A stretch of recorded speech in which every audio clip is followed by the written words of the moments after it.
அவுதுபில்லாஹி மினஷ் ஷைத்தானிர் ரஜீம். பிஸ்மில்லாஹிர் ரஹ்மானிர் ரஹீம். அன்பார்ந்த நேயர்களே, பலஸ்தீன் மீட்பு போர் 316வது நாளை அடைந்திருக்கின்றது. ஈரானுடைய தாக்குதலை மையப்படுத்தி உலக நிகழ்வுகள் பெரிய அளவில் மாற்றங்களை கண்டு கொண்டிருக்கின்றன. இதில் நேற்று அமெரிக்கா தன்னுடைய கப்பல் படையில் 1/3 பகுதியை மத்தியதரை கடலுக்கு அனுப்பியிருக்கிறது. அது சிரியாவை, ஈராக்கை சுற்றி நிற்கும் என எதிர்பார்க்கப்படுகிறது. இதில் 34 கப்பல்கள் அடங்கியிருக்கின்றன. அத்தனையுமே போர் தளங்கள் என்று சொல்லலாம். அடுத்து யுனைடெட் கிங்டம் என்று சொல்லக்கூடிய ஆங்கில நாடு, பிரான்ஸ், இத்தாலி, ஜெர்மனி இவையும் தங்களுடைய கப்பல் படையாடை அனுப்பியிருக்கின்றன. இவையெல்லாம் எதற்கு என்று கேட்டால், இஸ்ரேலை பாதுகாக்க ஈரானுடைய தாக்குதலில் இருந்து என்று சொல்லுகிறார்கள். அப்படியானால் ஈரானுடைய தாக்குதல் மிகப்பெரிய அளவில் இருக்கும் என இவர்களுக்கு உளவுகள் கிடைத்திருக்கின்றன. அதனால் தான் இவ்வளவு பெரிய ஏற்பாடு. ஆகவே ஒரு பெரிய கொந்தளிப்பில் இருந்து கொண்டு இருக்கிறார்கள். அதே நேரத்தில் அமெரிக்கா சிரியாவில் 40 ட்ரக்ஸ் நிறைய என்று சொல்லுகிறார்கள் வாகனங்களில் ஆயுதங்களையும் ஆட்களையும் இறக்குமதி செய்திருக்கிறது. இது எதற்கென்று சொன்னால், சிரியா தன்னுடைய கைகளை விட்டு போகிறது, அதை தடுக்க வேண்டும்.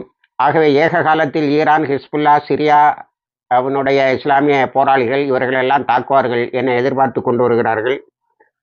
உமர் ஆயில்ஃபீல்டு அவர்களுடைய கைகளை விட்டு போய்விட்டது. இப்படி நிறைய தளங்களை சிரியாவினுடைய போராளிகள் குழுக்கள் கைப்பற்றி விட்டதால் இந்த 40 வாகனங்களில் ஆயுதங்களும் ஆட்களும் தேவைப்படுகிறது என்று அறிக்கை விட்டிருக்கிறார்கள் அமெரிக்கர்கள்.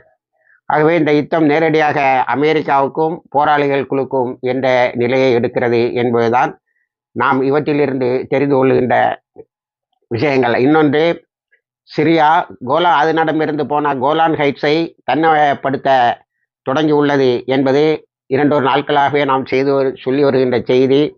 அதையும் அமெரிக்காவினுடைய படைகள் மீட்க வேண்டும் என்று நினைக்கின்றன. அதனால் இந்த படைகள் வந்திருக்கலாம் என்பது இராணுவ நோக்கர்களுடைய கருத்து. இதை மிடில் ஈஸ்ட் மானிட்டர் மிக நீளமான கட்டுரையாக நமக்கு சொல்லுகிறது.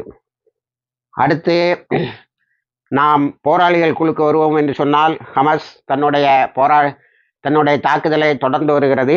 அவற்றால் விரக்தி அடைந்த இஸ்ரேல் நேற்றும் ஒரு 34 பேரை கொலை செய்திருக்கிறது. அதற்கு நுஸ்ரத் அகதிகள் முகாமில் குண்டுகளை போட்டு இருக்கிறது. கான் யூனிஸை சுற்றி நிறைய தாக்குதல்கள் நடத்தியிருக்கிறது. அல் ஜவாதா, இதுதான் அதிகமாக பேசப்படுகிறது.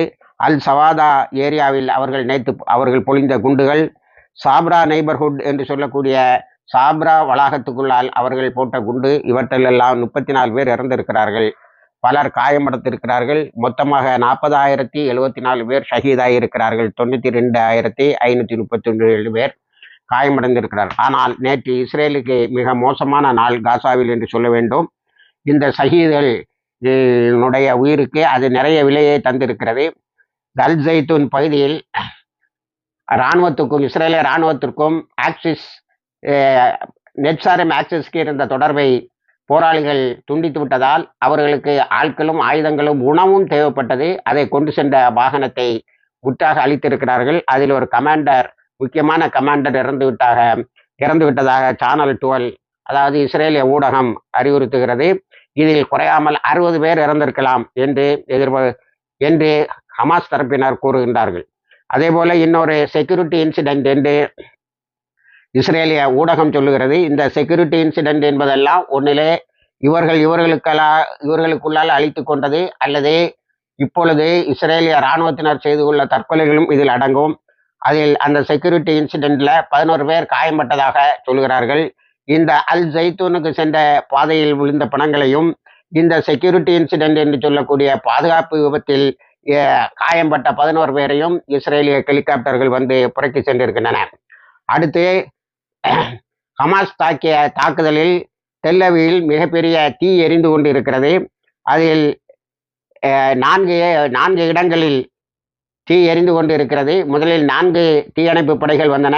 மேலும் 5 தீயணைப்பு படைகள் ஜெருசலத்தில் இருந்து வந்திருக்கிறது என்று இஸ்ரேலிய ஊடகங்கள் தகவல் சொல்கிறது. அந்த தீ பரவி பக்கத்தில் இருந்த ஒரு கேரேஜுக்குள்ளால் பூந்ததால் அந்த கேரேஜில் உள்ள எண்ணெய், பெட்ரோல் இவையெல்லாம் சேர்ந்து அந்த தீயை பெரிதாக்கி விட்டன. அதனால் நேற்று இஸ்ரேலில் போராட்டம் நடத்த இருந்த அழைத்து செல்லப்பட்டவர்களின் குடும்பத்தினர் தங்களுடைய போராட்டத்தை ஹைஃபாவுக்கும் கார்மிலுக்கும் மாற்றிவிட்டார்கள்.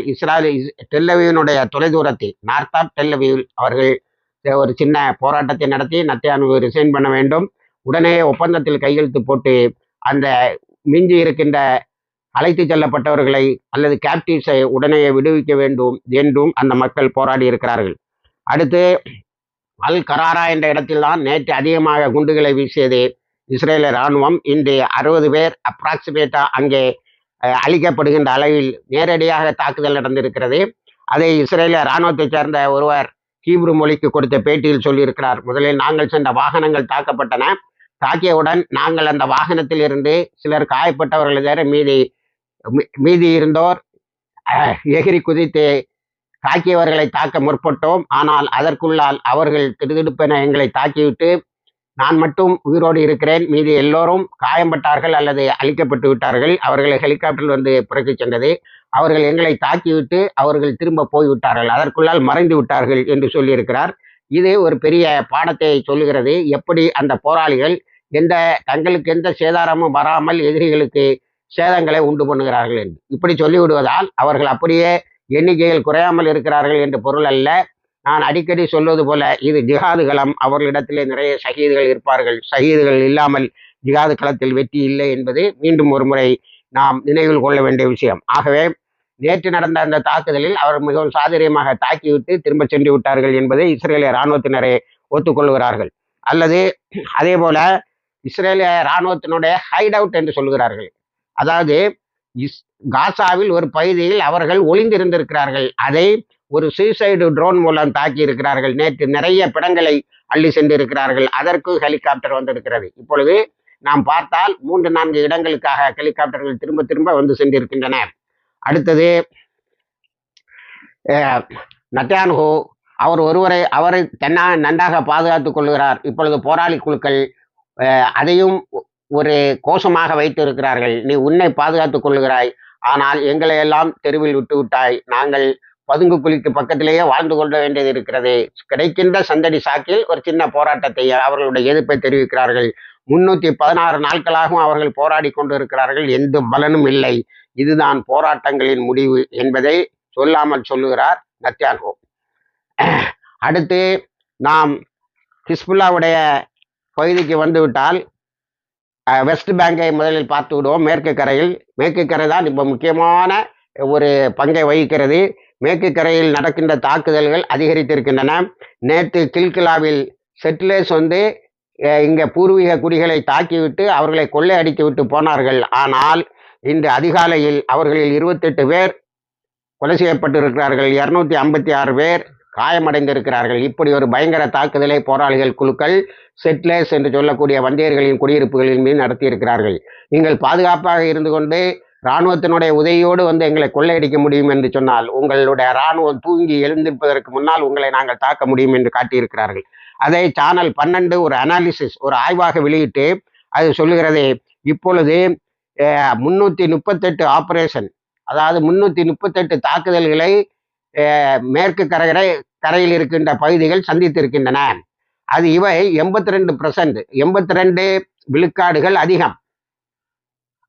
எதோடு கம்பேர் பண்ணும்போது 2003 அக்டோபர் 7க்கு முன்னால் நடந்த தாக்குதல்களை நாம் ஒப்பிட்டு பார்க்கும்போது இது 82 விழுக்காடுகள் அதிகமாக இருக்கின்றது. அதாவது 31 தாக்குதல்கள் மாதம் தவறாமல் நடைபெறுகின்றன என்று சொல்லியிருக்கிறார்கள். இதில் பல செட்டிலர்ஸ் என்று சொல்லக்கூடிய வந்தேர்கள் இறந்திருக்கிறார்கள். அவர்கள் 1000-ஐ தாண்டும். ஆனால் இஸ்ரேலிய ஊடகம் ஊடக தணிக்கை எங்களை வெளியிட விடாமல் தடுக்கிறது. இப்பொழுது நாங்கள் சொன்ன 28ம் 256, 28 பேர் மரணித்ததும் 256 பேர் காயமடைந்ததும் நாங்கள் வெளியே சொல்லலாம் என்று சொன்ன தகவல் தான் என்று அதை சொல்லுகிறது. இனி இஸ்ரேலிய இராணுவ அதிகாரிகள் நெத்தன்யாஹூவிடம் சொல்லி இருக்கிறார்கள், கில்கிலா என்ற இடத்தில் நேற்று வந்தேரிகள் நடத்திய தாக்குதலால் ஒரு பெரிய தாக்குதலை நாம் மேற்கு கரையில் இருந்தும் இதர பகுதிகளில் இருந்தும் எதிர்கொள்ள வேண்டியது வரும். ஏனென்று சொன்னால் நேற்று எல்லா போராளிகள் குழுக்களும் நீங்கள் எழுந்து போராடுங்கள் என்று அறிக்கை விட்டு இருக்கின்றன. அதனால் இராணுவம் நமக்கு பெரிய அளவில் இங்கே தேவைப்படுகிறது. ஆனால் 1,00,000 இராணுவ வீரர்களை ஹிஸ்புல்லா தடுத்து வைத்திருக்கிறது என்று தங்களுடைய கருத்தை, கவலையை தெரிவித்திருக்கிறார்கள். இனி ஹிஸ்புல்லா பக்கத்துக்கு வந்துவிட்டால் மிக முக்கியமான செய்தி, அதை முதலிலே நாம் பதிவு செய்வது சிறந்ததாக இருக்கும். என்னவென்று சொன்னால், அங்கே பாலஸ்தீன் இஸ்லாமிக் ஜிஹாத் குரூப் என்ற ஒரு கூட்டம் எழுந்திருக்கிறது. IJG என்று அதை சொல்லுகிறார்கள். இவர்கள் கடந்த பல வருடங்களாக லெபனானுடைய பார்டர், அதாவது நார்தன் இஸ்ரேல் பக்கத்தில் பயிற்சிகள் எடுத்துக்கொண்டு இருக்கிறார்கள். அவர்கள் என்ன சொல்லுகிறார்கள் என்று சொன்னால், தாங்கள் ஒரு தாக்குதலை நடத்தப் போவதாகவும் அதற்கு சனபூர் என்று பெயர் வைத்திருக்கிறார்கள். சனபூர் என்ற சொல்லுக்கு என்ன பொருள் என்று சொன்னால், we will cross, நாங்கள் பாலஸ்தீனத்துக்கு, இஸ்ரேலினுடைய ஆக்கிரமிக்கப்பட்ட இந்த பகுதிகளுக்குள்ளால், இஸ்ரேல் ஆக்கிரமித்த பகுதிகளுக்குள்ளால் நாங்கள் புகுவோம். இந்த எங்களுடைய போர் இப்பொழுது ஹமாஸ் நடத்துகின்ற போருக்கும் எங்களுக்கும் சம்பந்தம் இல்லை. நாங்கள் இது பாலஸ்தீன மீட்புக்காக எங்களை தயார் செய்து கொண்டு இருக்கின்றோம், பயிற்சிகளை எடுத்துக்கொண்டு இருக்கிறோம். இந்த பயிற்சி அதிகமாக ஆகியிருக்கிறது என்பதனால் இப்பொழுது ஊடகங்களை அது அதிகமாக கவர்ந்திருக்கிறது. இதனை we will cross, நாங்கள் உள்ளே போகுவோம் என்ற தலைப்பில் எல்லா ஊடகங்களும் நேற்று சொல்லியிருக்கின்றன.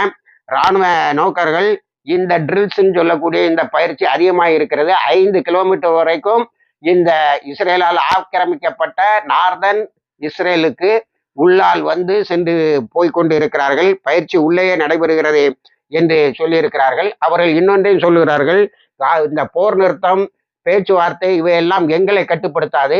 நாங்கள் ஒரு தனி இயக்கம், ஆனால் ஹிஸ்புல்லாவோடு நல்ல நெருக்கத்தோடும் நல்ல உறவோடும் இருந்து கொண்டு இருக்கிறோம். நாங்கள் பாலஸ்தீனத்தை மீட்பது, இஸ்ரேல் ஒரு ஆக்கிரமிப்பு நடத்தி இருக்கிறது பாலஸ்தீனத்தில் 99%.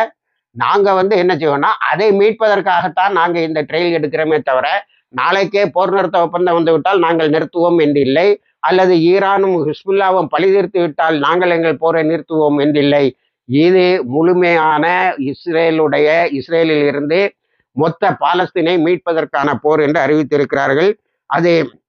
அதில் அவர்கள் நாங்கள் இப்பொழுது ஒரு முயற்சியை எடுத்துக்கிறோம். அதற்கு பேர் என்னவென்று சொன்னால் வஹ்தத் அல் ஷஹாத் என்று பெயர். அதற்கு வஹ்தத் அல் ஷஹாத் என்று சொல்லுகிறார்கள். அதற்கு ஆங்கிலத்தில் மொழிபெயர்ப்பு the unity of the battle fields, அதாவது போர்க்களத்தில் ஒப்பந்தம். நாங்கள் எங்களுடைய கொள்கையில் பாலஸ்தீனத்தை முற்றாக விடுவிப்பது, அதற்காக வாழ்நாள் முழுவதும் போராடுவது என்பது. ஆனால் இப்பொழுது யாரெல்லாம் போர்க்களத்தில் நிற்கிறார்களோ அவர்களோடு ஒரு தற்காலிக நட்பை வளர்த்து கொள்கிறோம். அதுக்குத்தான் இந்த பெயர், unity of the battle fields. போர்க்களத்தில் நிற்பவர்களோடு, அதாவது ஹமாஸ் உட்பட 14 அமைப்புகள் காசா பகுதியில், ஹிஸ்புல்லா, அது அல்லாமல் இன்னும் ஜமாத்தே இஸ்லாமி என்ற ஒரு போராளிகள் குழுக்கள், அதன் மீது இடையில இஸ்ரேல் தாக்கியதால் அவர்களும் இந்த பக்கம் இனி போருக்கு இறங்குவோம் என அறிவித்து இருக்கிறார்கள். இவர்கள் எல்லாம் சேர்ந்த ஒரு குழுமம். அப்போ இதில் வேறொரு பார்வையை அல்மயாதின் எழுத்தாளர்கள் எல்லாம் பார்க்கிறார்கள். என்னவென்று சொன்னால், ஹிஸ்புல்லா ஒருவேளை ஹமாஸோடு போர் நிறுத்த ஒப்பந்தம் வந்துவிட்டால் அது நிறுத்தி கொள்ளும் என்பது இதுவரைக்கும் உள்ள அண்டர்ஸ்டாண்டிங். ஆனால் லெபனானுடைய லார்ஜர் கான்டெக்ஸ்ட், லெபனானுடைய விரிவான திட்டம் என்னவென்று சொன்னால், ஒரு போராளிக்குள் நிரந்தரமாக இஸ்ரேலோடு யுத்தம் செய்து கொண்டே இருக்க வேண்டும். அது எதுவரைக்கும் தொடர வேண்டும் என்று சொன்னால், பாலஸ்தீனை முழுமையாக விடுவிக்கிற வரைக்கும் தொடர வேண்டும் என்று ஏற்பாடு செய்ததாக சொல்லுகிறார்கள். ஆனால் இந்த குரூப் என்ன சொல்லுகிறது என்று சொன்னால், நாங்கள் ஹிஸ்புல்லாவுடன் நல்ல நட்பு உடையவர்களாக இருக்கிறோம், ஆனால் அவர்களுடைய நிபந்தனைகள் எதுவும் எங்களை கட்டுப்படுத்தாது. காரணம், நாங்கள் முழுமையான விடுதலையை நோக்கி போகிறோம். காசாவில் வருகின்ற போர் நிறுத்தம் அல்லது தோல்வி வெற்றி எங்களை கட்டுப்படுத்தாது என்று அவர்கள் சொல்லியிருக்கின்றார்கள். அடுத்தது, இது ஒரு பெரிய அதிர்வை ஏற்படுத்தி இருக்கிறது. இஸ்ரேல் அரண்டு போயிருக்கிறது என்று இஸ்ரேலிய ஊடகங்களும் இஸ்லாமிய ஊடகங்களும் சொல்லுகின்றன. அடுத்தது, ஐன் கஸ்கார் என்ற இடத்தை முதலாக தன்னுடைய தாக்குதல் பட்டியலில் ஹிஸ்புல்லா சேர்த்திருக்கிறது. அதில் 2 நாட்களாக தீயெறிகிறது. அதே போல அப்பர் கலீலையும் தாக்குதலை தொடர்ந்து இருக்கிறது. அதிலும் 2 நாட்களாக தீயெறிகிறது. இந்த தீயை அணைக்க முடியாமல் அங்கே இருந்த எல்லோரையும் வெக்கேட் பண்ணிட்டு போகிறாங்க. அதில் குறிப்பாக இல்லிட் என்ற இடத்தில் ஹிஸ்புல்லானுடைய 55 ராக்கெட்டுகள் தாக்கி இருக்கிறது. அதே போல் இன்னொரு 50 ராக்கெட்டு ஹஸ்கர் என்ற ஐன் ஹஸ்கர் என்ற இடத்தை தாக்கி இருக்கிறது. இந்த இடத்தில் இருப்பவர்கள் எல்லாம் கம்பல்சரியாக நீங்கள் வெளியே வந்து விடுங்கள் என்று வெளியேற்றி கொண்டு இருக்கின்றார்கள் இஸ்ரேலிய இராணுவத்தினர். அப்போ இப்போ ஹிஸ்புல்லாவினுடைய தாக்குதலை எப்படி சொல்கிறார்கள் என்றால் 2 ஃபயர்ஸ் 10 ஃபயர்ஸ், 2 தீ 10 தீ இப்படி கொளுத்தி விட்டு விட்டு போகிறார்கள் என்று சொல்லுகின்றார்கள். ஹிஸ்புல்லா தன்னுடைய தாக்குதலை எல்லா வீரியத்துடனும் ஜெல்லல் ஆலம், ருசுவத்தில் ஆலம் போன்ற இடங்களில் தன்னுடைய 25, 26 இடங்களை தொடர்ந்து தாக்கி கொண்டு இருக்கிறது. இப்பொழுது ஐலிட் ஹஸ்கார் என்ற இடத்தை நாங்கள் பட்டியலில் சேர்த்திருக்கிறோம் என்று சொல்கிறது. இப்படி இந்த யுத்தம் மிகப்பெரிய விரிவுகளை தாங்கி போய்கொண்டு இருக்கிறது. இஸ்ரேலும் ஹிஸ்புல்லாவை அப்படி விட்டு இருக்கவில்லை. நேற்று இஸ்ரேல் நார்தன் காசா என்று நார்தன் இஸ்ரேல் அல்லது சதர்ன் லெபனான்ல பல கிராமங்களில் குண்டுகளை போட்டு இருக்கிறது. அதில் ஒருவர் பைக்கில் போனவர் இறந்திருக்கிறார். அந்த தாக்குதலில் இறந்தவர் ஹிஸ்புல்லாவுடைய மிகப்பெரிய கமாண்டர் என்று சொல்லிவிட்டார்கள் இஸ்ரேலிய இராணுவத்தினர். அவர் ஒரு சாதாரண குடிமகன் தான், எங்களுடைய கமாண்டர் இல்லை என்று ஹிஸ்புல்லா சொல்லி இருக்கிறது. ஹிஸ்புல்லா எப்பொழுது தங்களுடைய கமாண்டர் அல்லது தங்களுடைய போராளி இறந்தால் உடனே அறிவித்துவிடும் 2 ஷஹீத் அந்த வே டு அல் அக்ஸா மீட்பு, அல் அக்ஸா பள்ளிவாசலை மீட்பதற்கு சென்ற வழியில் ஷஹீதானவர்கள் என்று அறிவித்துவிடும். ஆகவே ஒருவர் இறந்திருக்கிறார். ஆனால் 10-15 கிராமங்களில் குண்டுகள் விழுந்திருக்கின்றன. இப்படி இந்த யுத்தம் அமெரிக்காவினுடைய பயங்கரமான தயாரிப்போடு, இஸ்ரேல் தயாரிக்கிறதோ இல்லையோ, அமெரிக்காவினுடைய பயங்கர தயாரிப்போடு இது இன்னும் அதிக நாட்கள் நீளும் என்பதுதான் உண்மை. அது இன்னும் கோரமாக இருக்கும் என்பதும் உண்மை. இன்ஷா அல்லாஹ் இணைந்திருங்கள். எல்லா தகவலையும் உங்களுக்கு கொண்டு வந்து சேர்க்கிறோம். வாஹிர் தவானா அல்ஹம்துலில்லாஹ் ரபில் ஆலமீன்.